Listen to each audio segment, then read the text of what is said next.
Hi, everyone. Welcome. Thank you for being here for our weekly Sangha gathering. Um, my name's Adam Stonebraker, and I'm glad you're here. I'm wondering if anybody is brand new to meditation who's here. All right. Got a room full of pros. What about on Zoom? All right. Okay. Great. Well, the way the rhythm of this evening goes, as you know, we start with a meditation. Um, about 30 minutes, and then we'll have a little break, and then I'll offer some Dharma reflections, and then we'll have some time for Q&A, hopefully, unless I talk too much. Mm. And so let's settle in for some meditation now. Ringing the bell.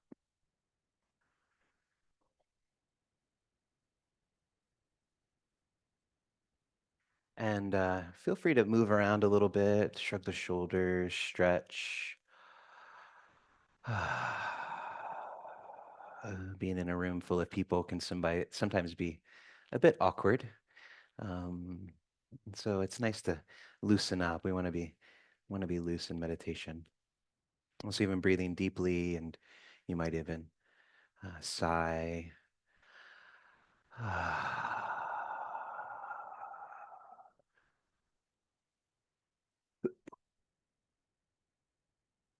All these things signal to the nervous system that uh, you're okay. Things are okay.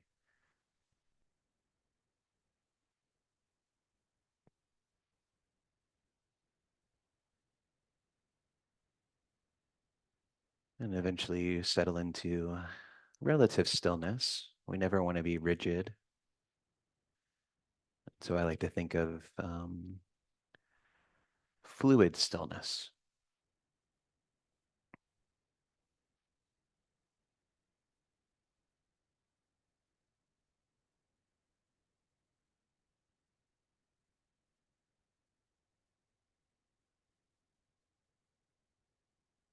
And I usually start off with a little intentionality in the breath. And so you might begin just by bringing some length to the breath. Nice long inhales, long exhales. Maybe if you're going to put a number on it, some people like that, a 3 count inhale and perhaps a 5 count exhale. Just in the beginning.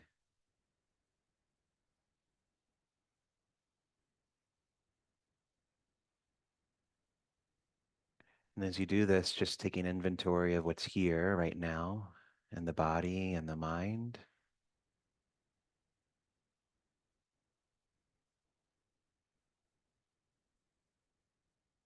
and the environment.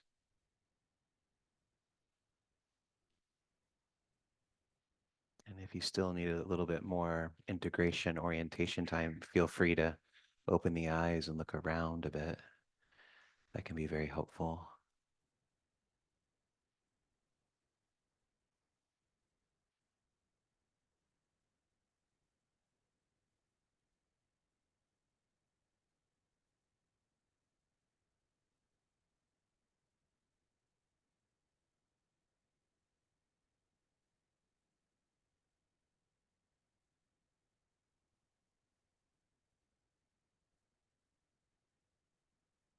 And if you need to stay with the intentionality of the breath, you can use your own judgment, or you can let the technique begin to fall away and you just breathe naturally.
I can use the breath to draw awareness more thoroughly through the body and take your time with this.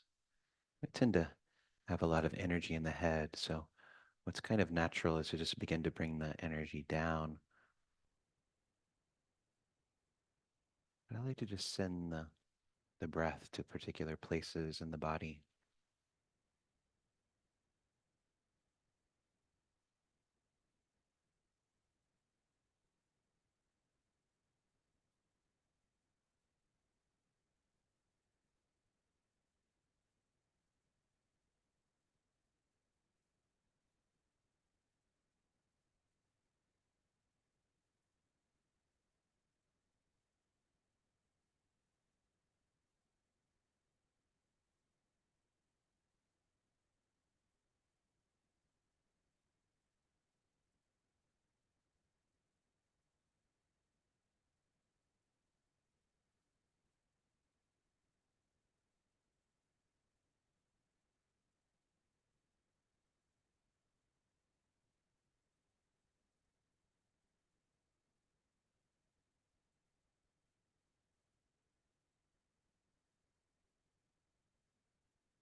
And maybe the breath begins to inhabit the entirety of the body more completely.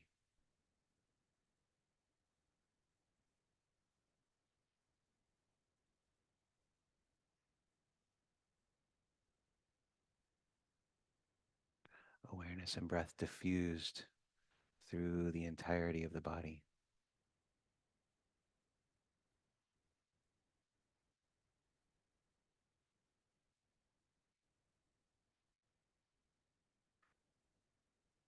Washing and cleansing every cell, every little piece of the body.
for the last part of this meditation, just infusing this body, this mind, and this space with kindness, care.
Those of you on Zoom, I'm ringing the bell right now.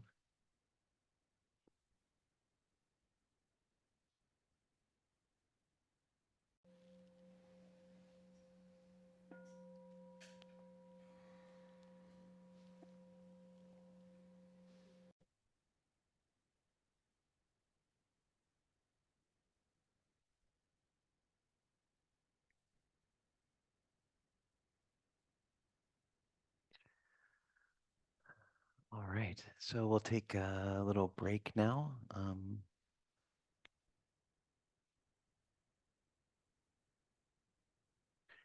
Okay, hi everyone. So I wanted to start off with I want to do a chant. I feel inspired to chant, so I'm going to do a chant. You might know it. Uh, it's just Namo Tassa Bhagavato Arahato Sama Sambuddhassa. It's in Pali, and it's a traditional honoring of the Buddha, and you'll hear it a lot before uh, a monk does a monastic does a Dharma talk. So I'm just going to chant it.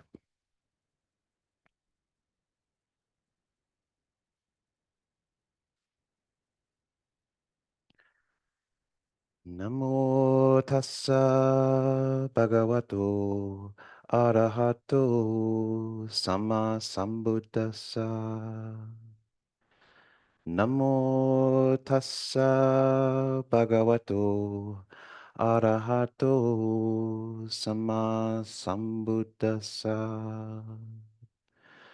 Namo tassa bhagavato arahato sama sambuddhassa.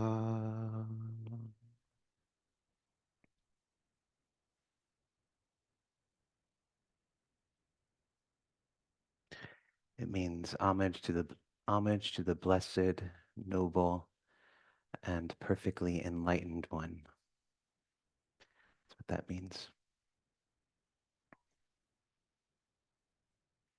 And it's an honoring. The word namo means to honor, but it also means, at least my teacher, Kitty Sarwe, he translates it as I return. I return to um, the Buddha as a representative of our awakened nature. So I return to my awakened nature.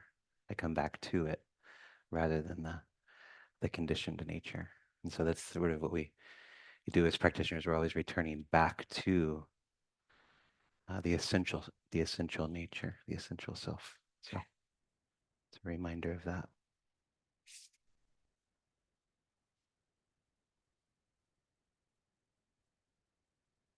Hmm. Oh wow. Okay. uh, okay. So big day tomorrow. Um, I thought I'd just kind of reflect on what I'm feeling and what other people are feeling and um, what people have told me they're feeling. So,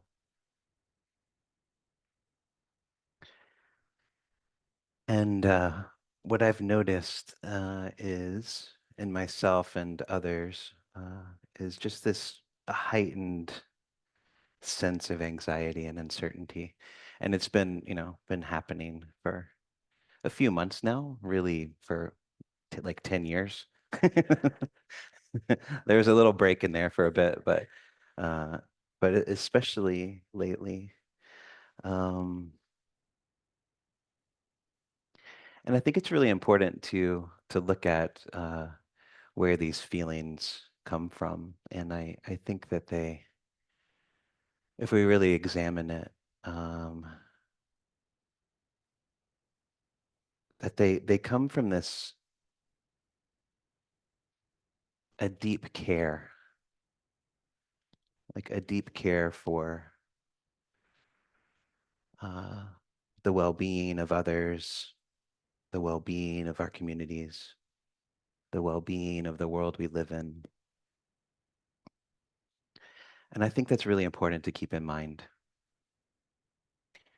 Sure, there's some gamesmanship there and there's some cynicism that can come into it, but I think if you really look at it, that it's coming from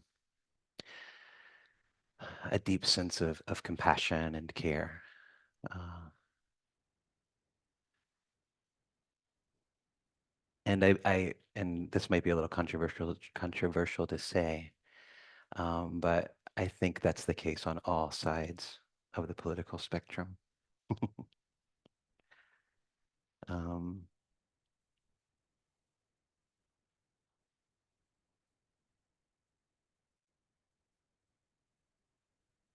it's I moved out here in January, and I'm from the South. I came from the South, so I was born in Tennessee.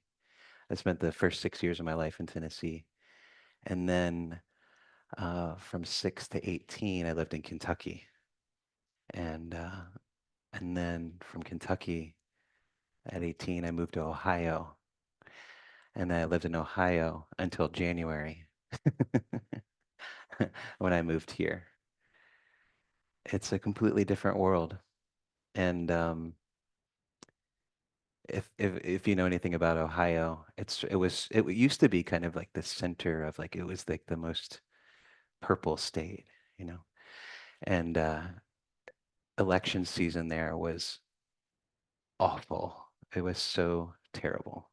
It's like you couldn't escape it. I guess I can't imagine what it's like now. But it's actually moved more to the red side, so it's probably not as intense as it was at one time. But every election cycle, it switched back and forth. It would always straddle. It would always go side to side. And one of the things that I think is really important to understand, at least what I saw growing up, and after you leave sort of the city centers and go out, was a tremendous uh, a, a tremendous depth of pain, a tremendous depth of pain and poverty, and people who felt forgotten and shoved aside, uh, and it's heartbreaking. It's really heartbreaking. So I think that's really important to understand. Um,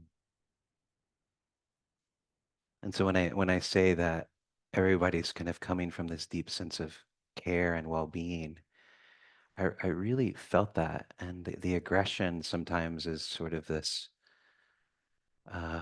manifestation of this really, really deep fear and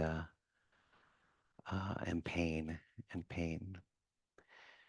And I think as spiritual practitioners, and the Buddha directed us to this, is to try and understand. If there's uh, another teacher of mine, Rob Barbea, talks about Buddhism is um, gives us different ways of seeing. That's what Buddhism is. It's how to see things in different ways. Because we have a view, but then to really understand somebody else's view, it takes some work, some effort, some care, and some compassion, and some courage, really. And to allow ourselves to kind of move out of our own beliefs for a moment, just to see through the eyes of another person is uh, is such a compassionate thing, such a compassionate thing.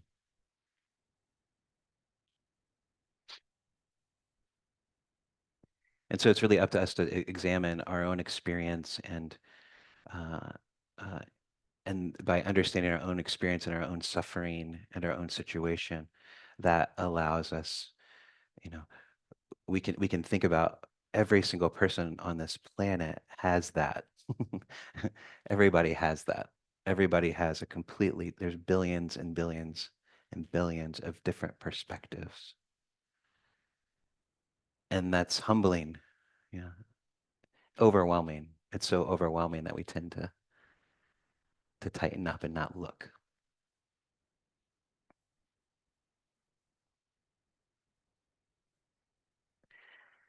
And so I'd like to kind of to look at the Dharma. I don't know how far I'll get in this talk, but probably not very far. But as a source of refuge and wisdom that goes beyond any particular outcome, because I think that's really important. Uh, because what this does when we allow this, we're not free until we allow ourselves to do that. We're not completely free. Not that we have to adopt anything. I'm not saying we adopt somebody's view that we don't agree with. I'm saying to really understand through another point of view is really important. Um, not saying to adopt or support or to go along with or to promote. No, I'm just saying to really try to understand what's really going on with others. And there's this really important discourse, this sutta called the Sakapanya Sutta, uh, where this uh, where this being named Saka, who's the king of the Devas. A lot of the Buddha taught the Devas a lot. There are lots of suttas where a Deva came to the Buddha and was like, "Hey, we're Devas and we're kind of like you. We're kind of like humans. We have these problems." And Devas are I mean, the closest thing you can compare them to is angels, but they're not really angels because uh, they're celestial beings, but they have human issues. They have human problems. Yeah. And so I like this inquiry because it's really timeless. I'll just read you the sutta. Where is it? Got it here somewhere. Okay. So Saka, ruler of the Devas, asked the Buddha, beings wish to live without hate, hostility, or enmity. They wish to live in peace, yet they live in hate, harming one another, hostile, and as enemies. By what fetters are they bound? So by what I think of like fetters as like chains. By what chains are they bound, sir, that they live in such a way? When I first read this, this is really important, um, is one of my, I'm not going to speak for everybody. Well, I'll speak for humanity. One of humanity's deepest conditions is an othering. So when I first read this, I noticed that happening within me.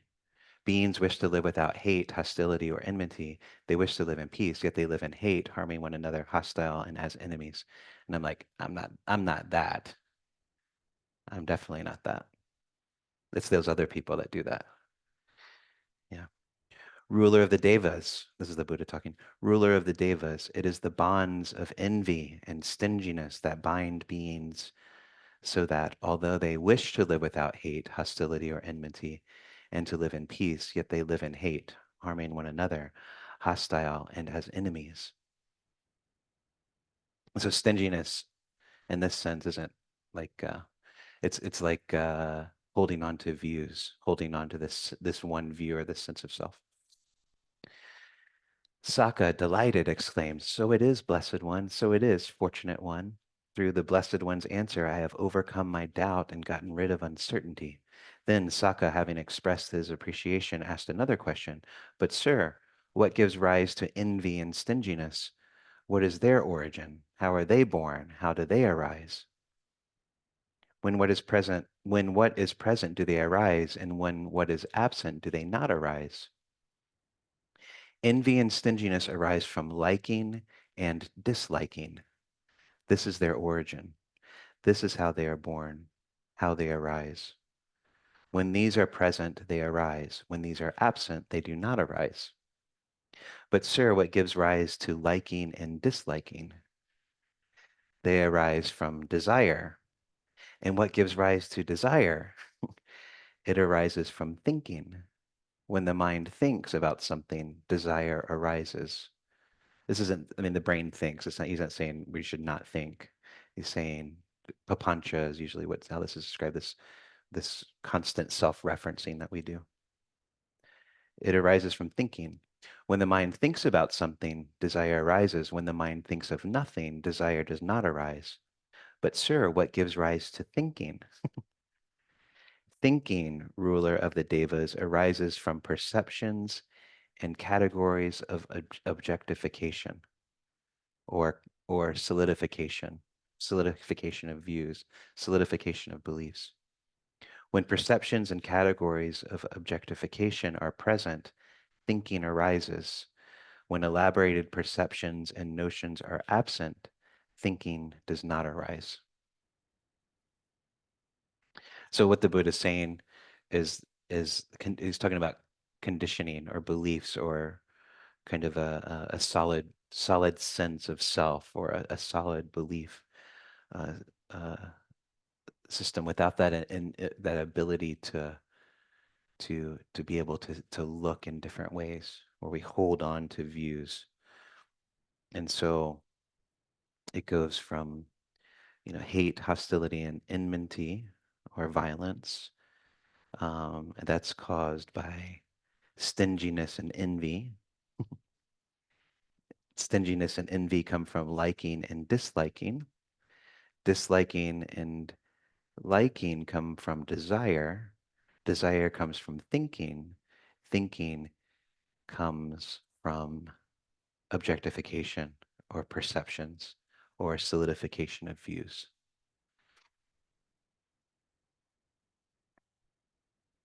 And again, I go through that and I'm othering. I'm like, oh yeah, those people do that. That's what they do. That's the problem. That's the problem. And so in the sutta, you could kind of call the question, why is it that beings subject to desire, hatred, and delusion live in conflict and live in dispute? And this is definitely something we can all relate to. And it's become especially evident and illustrated really plainly recently. We so easily fall back into this pattern. We might have some meditative experience or have some realization um, from our practice, but as soon as we're challenged or we come across somebody that we disagree with, we quickly fall back into this pattern. Now, it might not be hatred, it might not be as dramatic as this is talking about, but does it come from a solidified belief or a liking and disliking or some kind of dualistic way of looking at the world? When I come across that challenge, can I really see that other view? Because again, we fall back into this pattern of Saka's questions, or what the Saka's questions are illustrating whenever we're challenged, whenever that ego is challenged. I've been teaching the Satipatthana Sutta on Sundays in this course, and there's this refrain that goes through 13 times. I think it's 13 times. So 13 times in one sutta. And so the Buddha thought it was pretty important, I think. And he's basically gives a practice, and then he says, abide contemplating internally, abide contemplating externally, abide contemplating both internally and externally. And so it's kind of like what I was saying before. I get to know this internal experience, and then I give the same subjective attention and compassion and courage to the external, which is other people. So can I apply that same interest and contemplation and courage to somebody who I vehemently disagree with.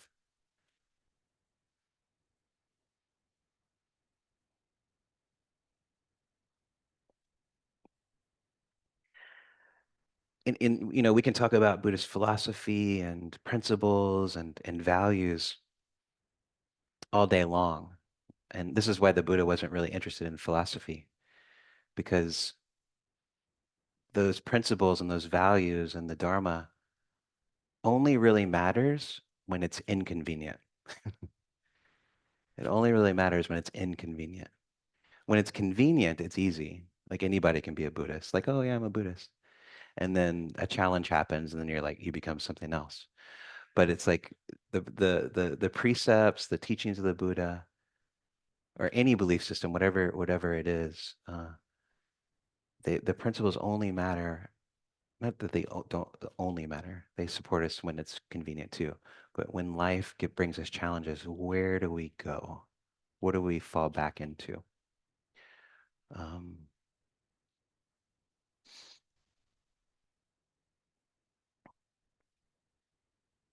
and so part of the practice is really, at least my practice is to contemplate what I value, and I can know what I value by how I act in the world.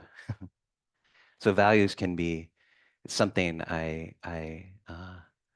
can write down, and I can, somebody asks me what my values are, I can be like, it's truth, and whatever it is. Um, but really, if I always recommend it. Like look back on the past week and just think about or contemplate how you spent your time, because where you spend your time is what you value. That's really what you value, or how you acted. That's what you value. And it's not to say you're good or bad or anything like that. It's not a judgment, but it's important to examine that, because that's what the Buddha asks us to do. It's like, how are we actually in being in the world? It's not always an easy thing to look at, and it's something that I'm constantly trying to look at. And so I could say like my values, to cheat a little bit, are like Buddhist values. So like the four immeasurables are really important to me, like compassion and joy uh, and those things, equanimity.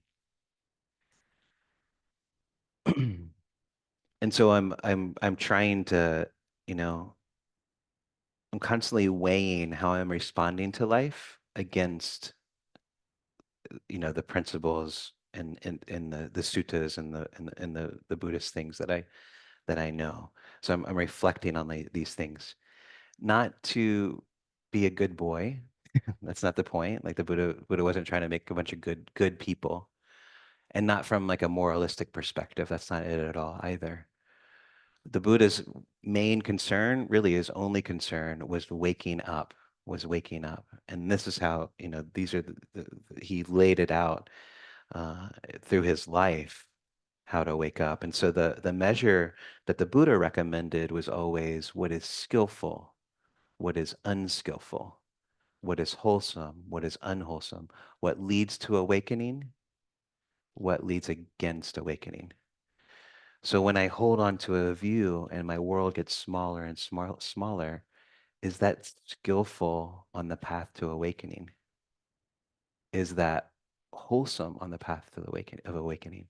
Is it is it creating more compassion or less compassion?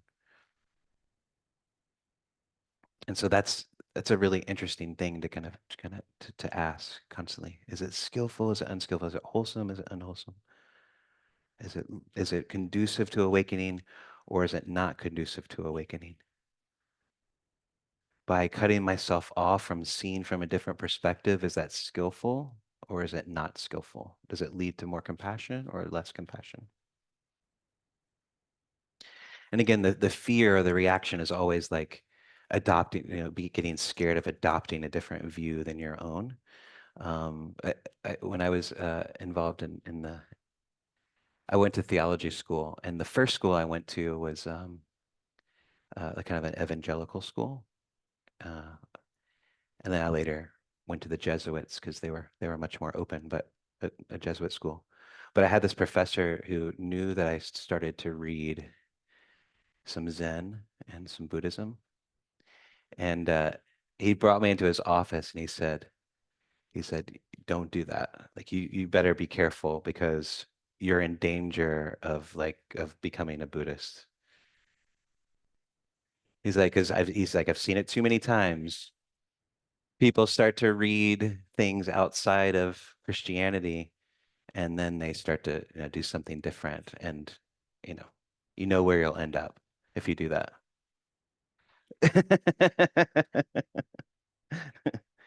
He was right. It kind of encouraged me. It had this kind of rebellious spirit, so it just encouraged me to read it more. It's really funny. But it's really interesting because when I went to the Jesuit school, they were really encouraging. They were like, read it all. Like it was really, really, really funny. That's where I found like deepened into the Buddhist path. So that fear is something is really interesting to look at. I was talking to Kitasaru. It was before a workshop we were doing, one of my teachers. And he was talking about the World Series because he grew up. His father was from the Bronx, and so he grew up this big Yankees fan. And he was watching the World Series, and he was just like, he has a Southern accent. He's like, I just can't hate those Dodgers. I get so I'm the biggest Yankees fan in the world, but when they when they hit that home run, I was just so happy for them. And so we got we got on this conversation about sports and how, the more you practice, the less you're less committed to your team you become. It's really funny.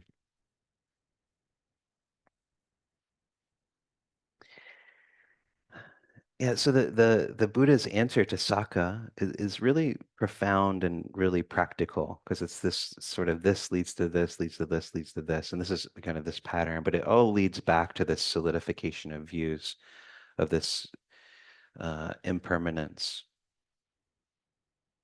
And the Buddha didn't deny that we all have preferences. We all have preferences. Like that's he's not saying don't have any preferences. We just be like these blank pages walking around all the time. And that's not what he was promoting at all. The Buddha definitely had views and was you could even call him an activist in some senses. Um, he you know he there were he made efforts to break down systems and to go against the common structures of his day, which was very hierarchical and patriarchal, and he went against that. So he definitely had views, but he's trying to get us to understand, something that's really essential to every human, which is that we're all conditioned beings. Everybody is as I sit up here right now, as I am, is a product of a lifetime of conditioning. A lifetime of conditioning. Every single person on the planet has that. And so when you really see that and you start to understand that and it deepens into you, othering becomes impossible. It becomes impossible. So I can look at my brother, and he has my whole family, very different political views than me. And I can have, my particular view. I can, they can have their particular view. I feel like I completely understand their view, but I don't want to adopt it because you create this bigger, because I have a different perspective. But I completely understand and I don't blame them for it. I don't condemn them for it.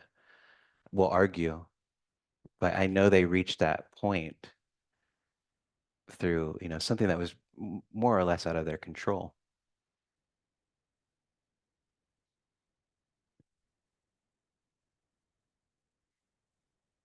And so, that's what, the Buddha asked us to do, to have compassion, to love. My favorite story of the Buddha is the Angulimala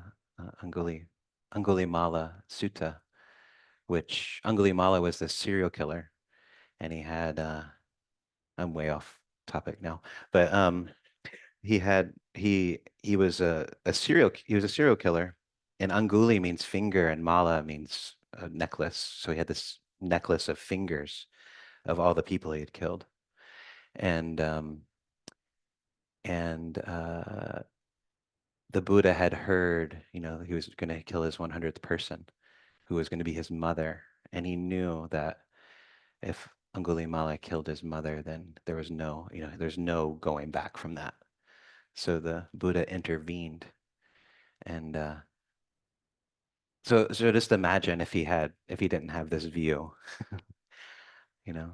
So even this a serial killer who was out to kill his own mother, the Buddha had compassion for and could understand what he was doing, and in that he was able to stop him from killing his mother, and Angulimala actually became a monk and actually became enlightened. And there's stories that continue throughout that about how Angulimala, he became a monk. People still recognized him and would abuse him and throw things at him. And the Buddha was always like, you have to, you're born, you've chosen this life, but it doesn't mean that that past life isn't done with you.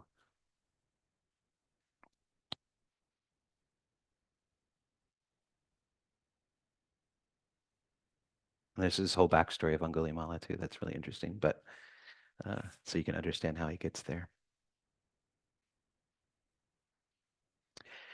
And so the Buddha's asking us to open our heart. And what's really, I don't know if ironic is the right word, is that the more we open, the safer we become. The more we closed off, the more fragile and easily broken we become. The more we close off, the more we have people around us who just believe what we believe, the more we tighten our circle, the weaker we become. The Buddha is asking us to do this. And as we do this, then we're able to absorb, we're able to understand, we're able to have compassion. And that opening of the heart, that changes people. That changes people. That sharing of the heart.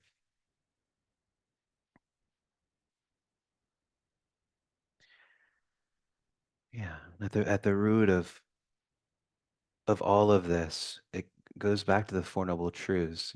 There's suffering, and suffering is caused by clinging, mostly of clinging to the self, clinging to a view of the self, a solidified self. So it's right in the Four Noble Truths. First one is dukkha, the truth of dukkha. There is suffering, and there is suffering because the second noble truth, because there's thirst, tanha, or hunger. Hunger for what? Hunger for solidification. And so clinging itself is suffering. And so the more we cling, or the more we tighten, the more the smaller our world gets, the more we'll suffer. And so it's the opposite. It's opening, opening, opening, opening, opening. I mean, you think of some of the greatest people out there, like Martin Luther King, and Nelson Mandela, and Mother Teresa, and all these great people. They weren't known as like solidified. I love these pictures of Martin Luther King meeting with the Dalai Lama, meeting with Thich Nhat Hanh. He was very influenced by Thich Nhat Hanh. They had a really good close friendship. Um, Latrice was open. All these people are open. Nelson Mandela. He went to prison for 26 years, I think, something like that. And he talks about, I turned this prison into a university. It's like this positive view. It's like open. He changed people through his heart. And my teachers, Kidasar and Tinisar, have all kinds of stories because they lived in South Africa for a very long time about Nelson Mandela. He refused to be guarded super tightly. He wanted to be out there open with people. He wanted people he disagreed with around. He wanted that. This is opening, not this closing off. And it seems like our society is getting very much like that. Everybody's kind of going into their corners and putting force fields around themselves.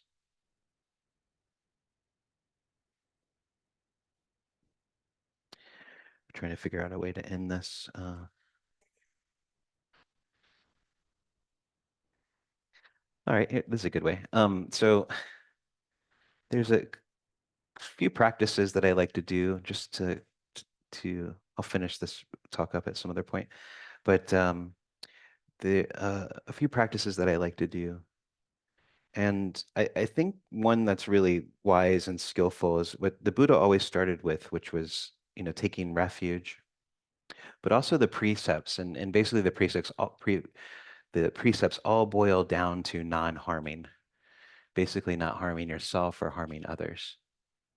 And taking that on is something that's a central ethos of life, and whatever that means to you, not harming self or others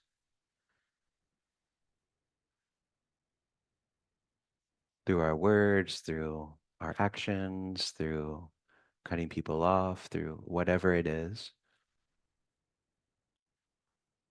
I think devotional practice is really important. So I like to chant, I like to bow, but just taking some time, being in nature, devoting yourself or giving yourself to something beyond the ego or beyond the psychology towards a more unconditioned space where we can really let go and allow something bigger.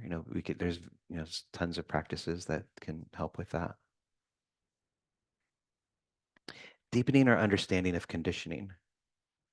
you know I like to walk around and be out in the world and just know that every single person I come across is a conditioned being. They are they are they said that thing or they act that way, or uh, you know they smiled at me, or whatever it is. Like, that is a product of a lifetime of conditioning, you know and so I can't take it personally.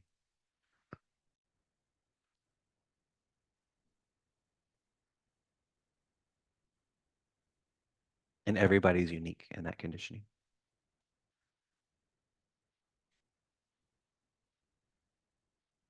Gratitude practice is very important. Breath is very important.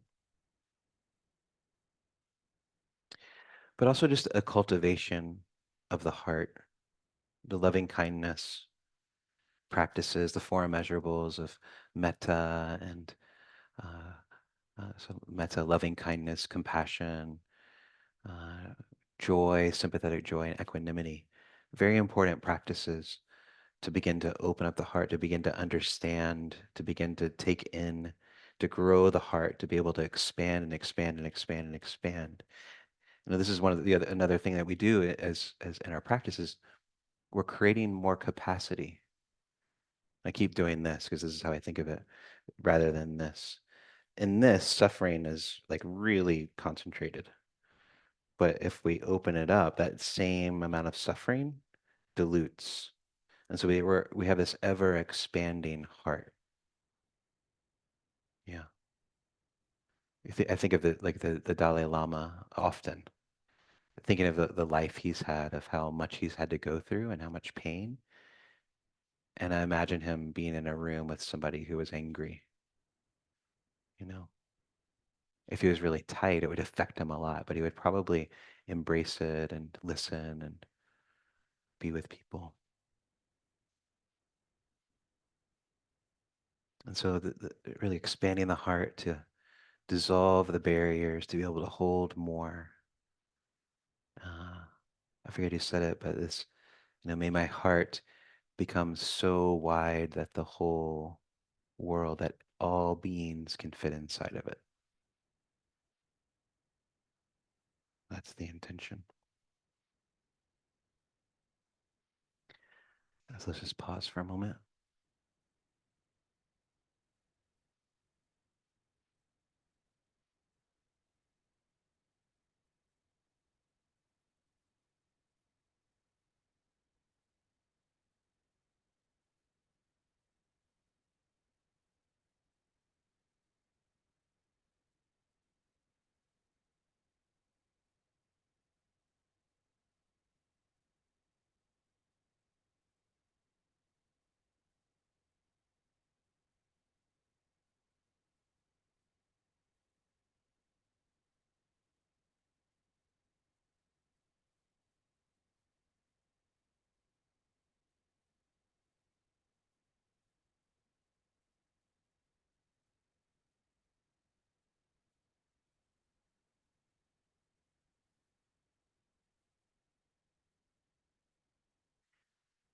Uh, Thank you for your attention, and we have time for some questions.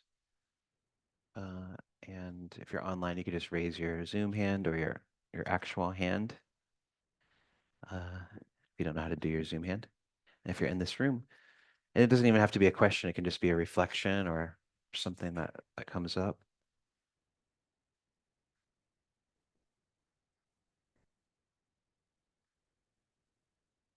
There's a question here.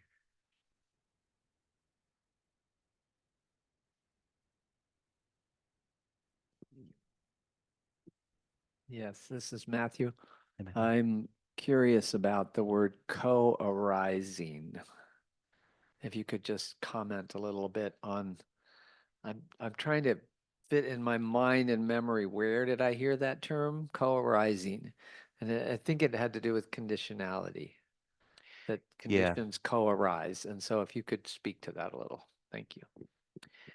yeah. Uh, there's a teaching in Buddhism called dependent co-arising, and basically it's kind of like all things in the material world are conditioned, but nothing arises independently.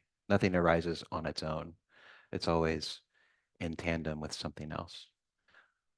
Uh, so without an object, the object and seeing of the object arise together. They dependently co-arise. Or there are various examples of that. But basically, one thing exists because something else exists. They both exist together. Yeah. But yeah, so there's not one object in the universe, in the material universe, that's independent. So like so Thich Nhat Hanh's teaching of interdependence is like a really accessible, broad teaching about dependent co-arising. Yeah. Thank you. Yeah. It's kind of like in the context of what I'm talking about here. It's like with the solidification of the self comes a solidification of the other. Yeah. Those happen at the same time. And so, uh, um, yeah, but you can't have like a interdependent view if you're continuously solidifying the self. And so it could be said, that all that we see in the world, all the violence, all of the things happening come from this belief that we're actually independent beings. And because of that belief in independence, then that creates an othering. And so all the wars and all of these things, come directly from the human heart because it's impossible to commit violence if you have a deep understanding of interdependence. It's impossible. Yeah. Um, Thank you. That was a really nice talk tonight. Um, it brings up a lot again and again every time this topic comes up for me about the difference between mm, compassion and seeing another's point of view, etc., um, and codependency, meaning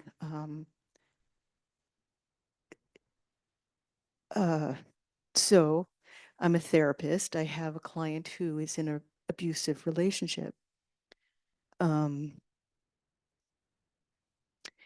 And part of me, in my Buddhist kind of way, is like, when she says, I need to have compassion for him, et cetera, I understand her point of view. And yet, that point of view is allowing harm in a way because she's not saying, no, this is not okay. And she's not able to speak those words. And I can say it about her. I can say it about me too. I have the same kind of issues around, I don't have an abusive relationship, but, around really knowing how to say no to something that is harmful. And so how do we differentiate uh, between being totally open and in the heart and so on, and at the same time be able to say, this action is not okay. It's actually bringing harm to me. And I have to say, no, you may not do this. How do you navigate? You understand my Yeah. question? Yeah. I think it's a misunderstanding of compassion. There's a term called idiot compassion. They talk about it in Tibetan Buddhism a lot, but that's not real compassion. That's more about the solidification of self. It's not about the other person really at all. It's about that person. Yeah. Because if it was about, if it if it was about the other person, because compassion is fierce. If it was about that other person, what's the most skillful thing to do in that relationship? It's not to keep allowing them to do that same behavior. Yeah. And so what's skillful, it's definitely not wholesome. And so there's no value added by continuing a pattern of abuse. There's no skill in that. And so the compassionate thing would be to be more fierce and to say no and to uh, uh, it's like the Dalai Lama never gave up on Mao, but he wasn't his friend, but he never gave up on him. You know, he cried when he died. It's so it's there can be compassion and love, but also you can do it from a distance, and it could be a pattern that's just within the two of them, and then cutting it off would free them both. I don't know. So I don't want to speak specifically, but I think there's this view of compassion where it becomes detrimental to both to continue on, where there really needs to be a fierceness. The Buddha wasn't always nice. There was a lot of times where he was very fierce, and and you see that with like Kuan Yin is known as the Bodhisattva of compassion, but she also has this really super fierceness about her too. So that's sometimes the most compassionate thing is to say no. And so I mean you can understand conditioning without adopting that view and without allowing it to harm you anymore. Because allowing harm is not a skillful thing. Is that okay? It's okay. It's going to be an ongoing thought process. I'm going to go in my head here and think about it a little more. Okay. Yeah. Oh, sorry. Hi, my name is Jadviga. I have a comment on that. It's because don't you need to be compassionate and kind toward yourself? And if you allow abuse toward yourself, then you're really not being compassionate and kind, right? I mean, That's the way I would see that. Yeah. Yeah, that's what I mean. Yeah, it's like, yeah. There's no skill in continuing a pattern of abuse. At least, and there's not a, yeah, positive there.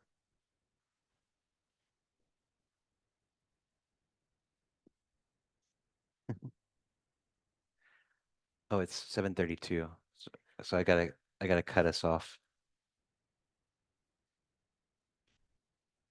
Um,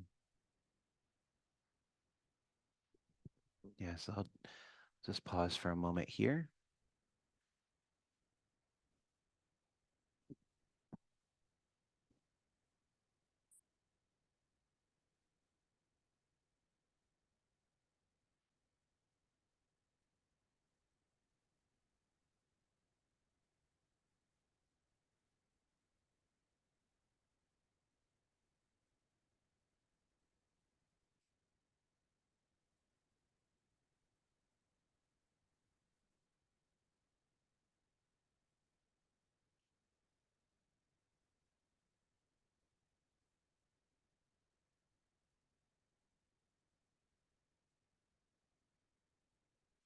May our understanding deepen.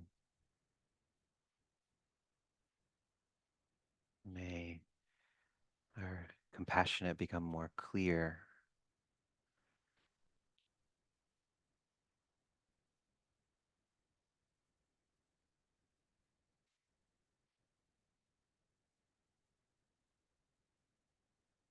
And may we understand what true refuge is, not in conditioned things, but in the unconditioned, that which doesn't change.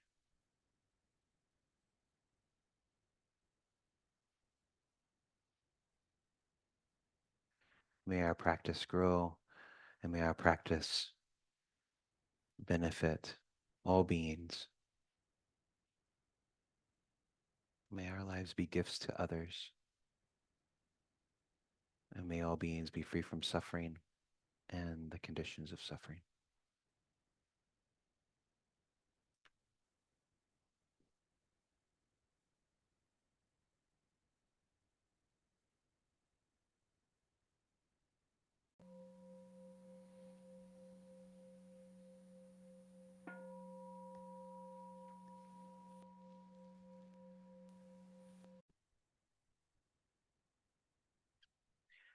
Thank you for your attention and your